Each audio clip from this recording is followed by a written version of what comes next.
جگہ جگہ ان لوگوں کی لاشیں پڑی تھیں جو بے لگام گھوڑوں اور بے مہار اونٹوں کی زد میں آ کر کچلے گئے تھے۔ فوجی اور قیدی ابھی تک کنویں سے پانی لا لا کر آگ پر پھینک رہے تھے۔ صلیبی حکام ابھی تک یہ سمجھ رہے تھے کہ سلطان ایوبی کی فوج اندر آ گئی ہے، لیکن وہاں ایسے کوئی آثار نہیں تھے۔ انہوں نے قلعے کی دیوار پر جا کر ہر طرف دیکھا۔ باہر صلیبیوں کی اپنی فوج قلعے کے ارد گرد موجود تھی۔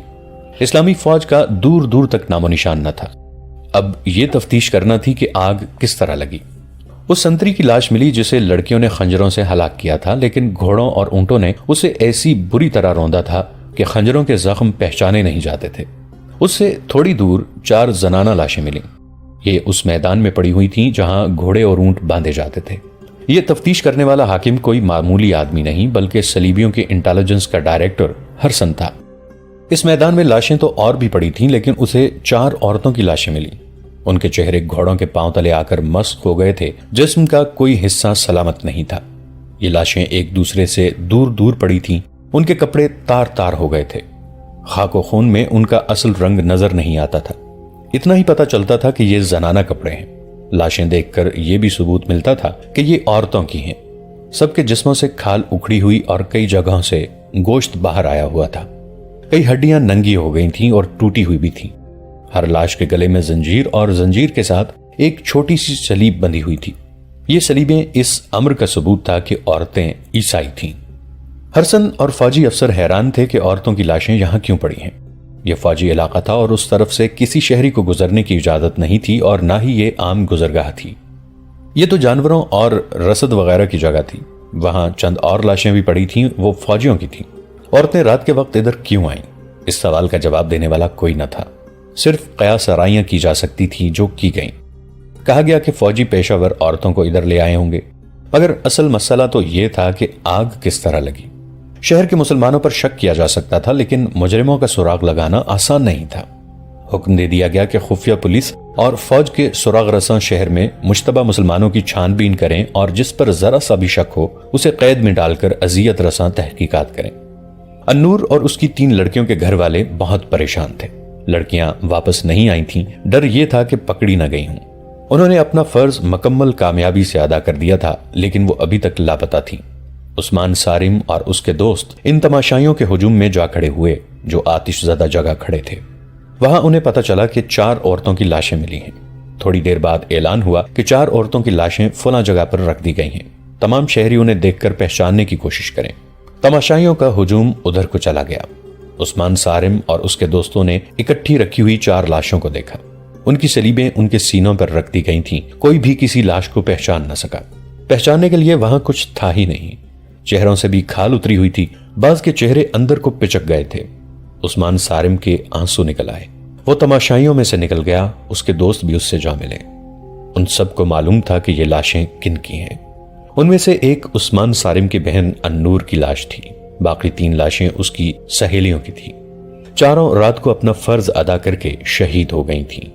ان کی شہادت کا عینی شاہد کوئی بھی نہیں تھا۔ لاشوں کی حالت جو کہانی بیان کرتی تھی وہ کچھ اس طرح ہو سکتی تھی کہ ان لڑکیوں نے سنتری کو ہلاک کر کے آگ لگائی، بعد میں گھوڑوں کے رسے کاٹے اور انہی گھوڑوں کی بگدڑ کی زد میں آ گئیں۔ معلوم نہیں کتنے 100 گھوڑے اور اونٹ ان لاشوں کو رونتے رہے۔ 2 لڑکیوں کی عصمت بچانے کے لیے 4 لڑکیاں قربان ہو گئیں۔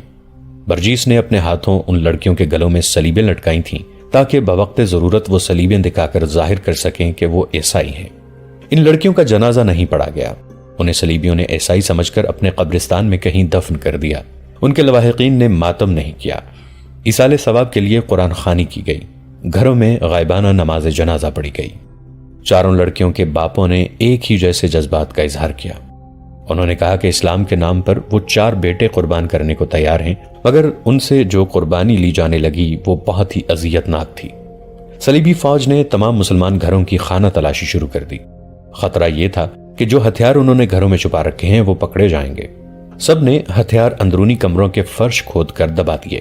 دوسرا خطرہ یہ تھا کہ جو 4 لڑکیاں شہید ہو گئی تھیں ان کے متعلق جواب دینا مشکل تھا کہ کہاں چلی گئی ہیں۔ آگ کی رات کے دوسرے ہی دن امام کو جب لڑکیوں کی شہادت کی خبر سنائی گئی تو اس نے پہلی بات یہ کہی، تمہارے غیر مسلم پڑوسی اور مسلمان مخبر ضرور پوچھیں گے کہ لڑکیاں کہاں ہیں تو کیا جواب دو گے؟ امام دانشمند اور دور اندیش انسان تھا۔ اس نے گہری سوچ کے بعد کہا،